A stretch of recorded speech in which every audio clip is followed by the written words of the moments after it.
Hello everybody, you are welcome. My name is Vanessa and you are welcome to the channel of Eclectic Cheerser. On today's episode, I'll be telling you the story of the extraordinary and legendary Nana Yaa Asantewaa. If you like this type of video, just comment on the comments box below. You can share this video, you can like this video, you can give this a thumbs up and show some love. So I'll see you in a bit. Enjoy. Today, I will tell you the story about a brave woman, a courageous woman, a fearless woman. She was a woman full of integrity. She was patriotic and nationalistic. She was just and highly allergic to nonsense, like Chisano Uchi and Kwasiasan. She was a strong woman, and today, she is a true legend to be remembered and celebrated. This is a story for those who knew and forgot, and for those who never knew it at all. This is the story of Nana Yaa Asantewaa. Now, Nana Yaa Asantewaa was a lady that was born in 1840. Now, there are several reasons for her popularity. First and foremost, she was appointed Queen Mother of Edreso of the Ashanti Empire by her brother Nana Akwasi Afrani Okpese, who was the Edreso Hene back then. However, unfortunately, he died in the Civil War. On top of that, she was also grandmother of Nana Afrani II, who was king of Edreso. On top of that, she was a gatekeeper of the Golden Stool. She became commander-in-chief of the Asante army, and she fought in the final war against the British rule. Now, what is a Golden Stool, you may ask? It is important to remember as I continue to tell you the story. See, the Golden Stool is believed to be the most sacred symbol of the Ashanti people, simply because it is believed that it harbors all the souls of the Asante people, and it unifies all of them, hence, it makes it sacred. The story actually starts in 1895, when the paramount king of Asante, who was Nana Pembe I, he was Asante Hene back then, he requested a treaty of friendship with Britain. However, there was this British man, his name was Sir Francis Scott. He invaded Asante and burnt it down. On top of that, he arrested Nana Pembe I and his family and other senior kings and shipped them all off to an island called Seychelles. It is believed that among those people that were shipped off was Nana Afrani II, king of Edreso, but also the grandson of Nana Yaa Asantewaa. Now, there was this British man, a British governor to be exact, and his name was Sir William Maxwell. And he really wanted the Golden Stool. He wanted the Golden Stool so bad that they had to make him a fake one. So by the time he returned to Britain, he realized then that he didn't have the real one, but he had a fake one. So you can imagine, he wasn't really happy.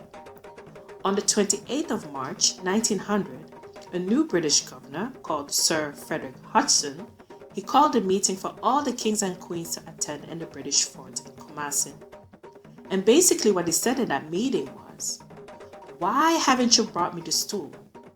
I represent the highest power, Queen Victoria of England and Ireland, Empress of India. Give me the stool, I want to sit on it. And if you don't give me the stool, well, then I'll just make your life a living hell until my troops find it." Oh, already, Asembengi. Apparently, this man had absolutely no idea of what he was asking. He had absolutely no idea of the magnitude of the sacredness of the stool. See, you can't just sit on the stool, because kings don't even sit on the stool. The stool even has its own stool, for Christ's sake. And then the fault, he didn't know.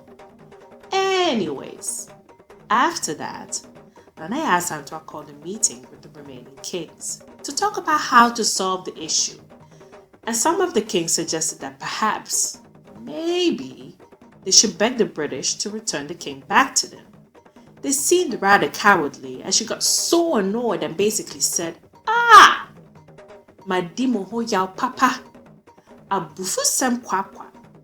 How kind of proud and brave people like the Asante sit back and look on while the white man take away your kings and chiefs and humiliate you with demand for the Golden Stool? The Golden Stool only means money to the white man, and that is why they have searched everywhere and dug everywhere for it. Missy mintua credit and then I'm a credit or china to the governor. So she basically said, I shall not pay one pejuan. If you chiefs are going to behave like cowards who are too frightened to fight, and amuntu medanta mame, namunjemetam, meaning then exchange your loincloths with my undergarments. It was safe to say she was quite pissed off. So then the chiefs realized, hey, Shwakastamo, Charlie, we better shape up. She really told us. So it was then that Nana Yaa declared war, and it was not a pretty sight. Approximately 3,500 people were trapped in the Kumasi fort. Among those people were missionaries, soldiers, British government workers. They all had to seek refuge in the fort of Kumasi and were held under siege there.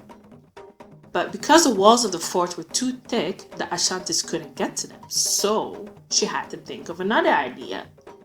So she thought maybe if they could block all traffic going in and outside the fort, that would be more effective.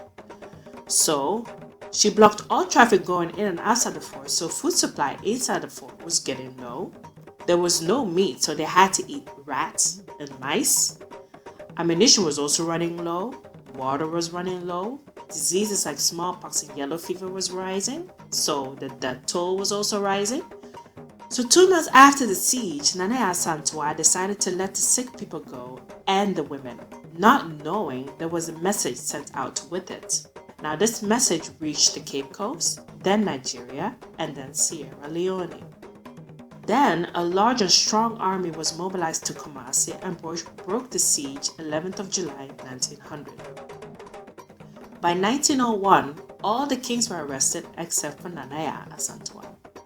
Then there was this other British man, his name was Captain Wilcox, and he ordered the arrest of Nana Yaa's only granddaughter, which caused Nana Yaa to surrender because it is Nana Yaa that you're looking for and not her granddaughter, so she had to surrender. When she surrendered, she was stripped almost naked. They took her gold waistband and her stool, which was her symbol as authority as queen. She was sent to the island Seychelles to join her grandson Nana Yaa II. And even though she was arrested, the purpose of her fight was still achieved because the stool didn't go anywhere, it still remained. She passed away in Seychelles 17th of October 1921, 2 years before Nana Prempeh and the others were returned back to the Gold Coast. This was the story of Nana Yaa Asantewaa. Indeed, she was a courageous woman. And indeed, she was a true gatekeeper of the Golden Stool. Hence, she is a legend to be remembered. Well, people, we have reached the end of the story. I hope you liked it. I hope you enjoyed it. I hope you learned quite a bit.